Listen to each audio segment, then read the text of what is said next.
Tank Davis and Ryan Garcia were spotted sharing a lighthearted moment after Tank thrashed Frank Martin. Garcia even called out Tank for a rematch. Mike Tyson, who is a massive fan of Garcia, recently called for a rematch between Tank and Cry. What do you think about the rematch possibly taking place again? Definitely rematch. Definitely rematch. What'd you make of Ryan's performance? Same fight, maybe at 140, 147. What do you think about that? I don't care, man. I think whoever he fights, I think it's gonna be a hell of a fight, because I don't think no one in his weight right now can beat him. A rematch between Tank and Ryan Garcia would be an exciting one, with a lot of experts rooting for this fight to take place. But who would win such a fight? Stick around and watch as we find out in this video. Mike Tyson is a massive fan of Ryan Garcia and has made his fondness for the boxing star known on several occasions. When Garcia humiliated Devin Haney in April, Iron Mike was there ringside to support his favorite fighter. The two shared close moments on several occasions, including that time when King Reed was on Tyson's podcast last year. Last fight, visited me in my hotel room. He said, I just want to hang out. He want to leave the room. I love him. I said, I got to weigh in tomorrow, Mike. Like, I have to go to sleep. As for Tank, despite his successes in the ring and many pointing out how he resembles the boxing legend in his style, Tyson doesn't have much to say about the two-division champion. Have a look at what Iron Mike had to say once regarding Tank's boxing style resembling his. People say he reminds you of them. Does he remind you of yourself? I don't know. I don't know. Maybe just getting in trouble with the law. Other than that, no. Tank also made some controversial statements in the past about the public's comparison between him and Iron Mike. In one interview, Tank asserted that he possesses more skills than Mike Tyson. He went on to clarify that his statement was not meant to disrespect Tyson, but to highlight a general observation in boxing. He explains that fighters in lower weight classes tend to have more skills compared to heavyweights. Tank emphasized that no heavyweight boxer in history has exhibited the level of skill typically seen in smaller fighters. He wants to dispel any notions that his comments are a slight against Tyson, stating, "I'm not dissing Mike Tyson for sure, it's just facts." Guys smarter than, like, at a lower weight class always have more skill. It's no heavyweight ever in life had more skills than small. Tank further acknowledged that he, like Tyson, has significant punching power, and he stands by his assertion about having more skills. Now, you might wonder, who does Mike Tyson pick in a fight between Tank and Garcia? Well, for their first clash, Iron Mike had shared his prediction, and here's what he had to say.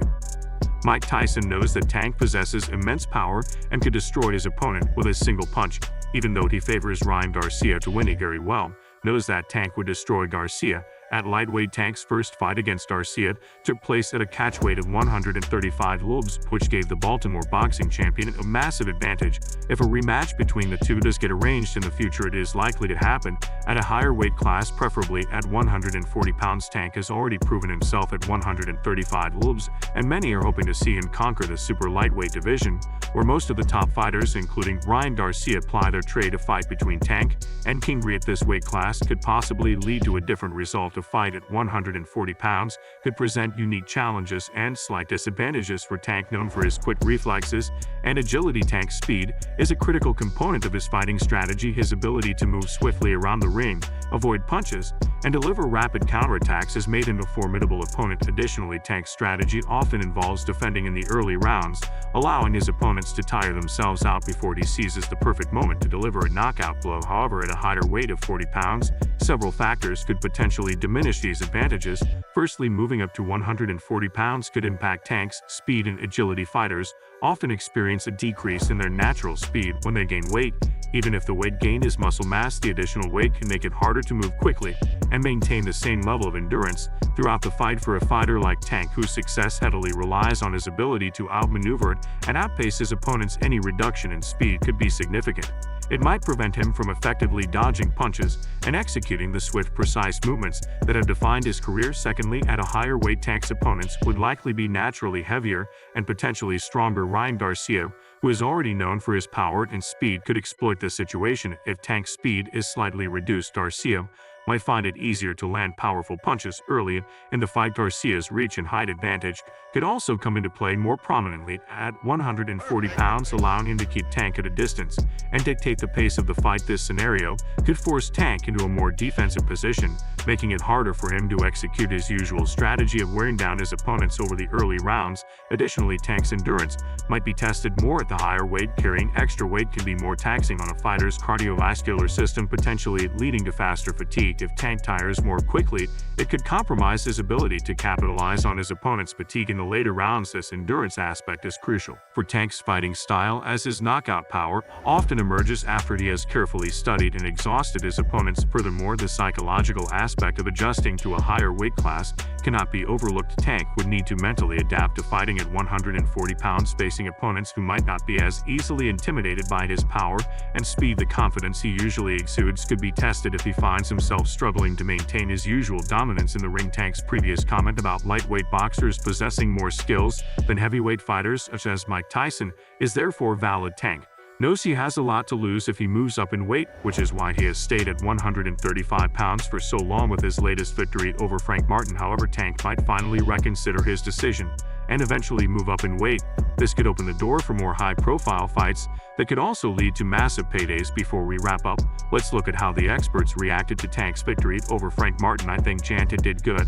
I think he waited a little bit. I feel like he gets them tired first until he explodes on them all crazy. Andy Ruiz Jr. was among the many who shared their reaction, expressed admiration for Tank's performance, noting that Tank handled the fight well despite the strength and resilience of his opponent. Ruiz mentioned that he started watching the fight from the fourth round and observed that Tank managed to secure the win, which he considered the most important outcome. He praised Tank for his strategic approach, highlighting how Tank tends to tire out his opponents before exploiting their weaknesses. When asked about Tank's future move, we did not specify a particular weight class, but emphasized that Tank would perform well regardless of whether he stays at 135 bits or moves up for a rematch against Ryan Garcia.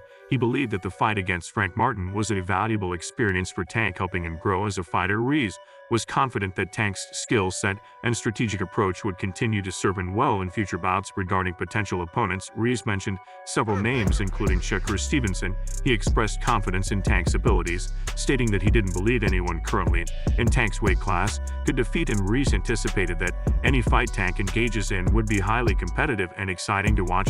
Fan in Boxing also analyzed the fight between Tank and Frank Martin. Some things, man, I got to tell you though, man, he makes it woo. Frank Martin was fighting no man, he was doing his best.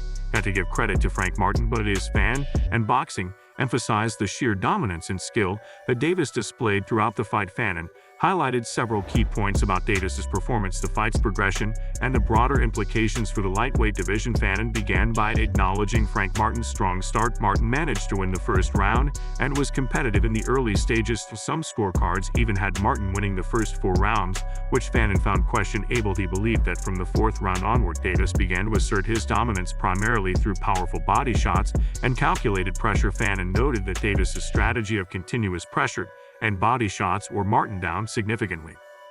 That's it for today. Don't forget to like and subscribe to the channel. Turn on the bell for the latest notifications so that you never miss out on videos like this. Thanks for watching, and we'll see you in the next one.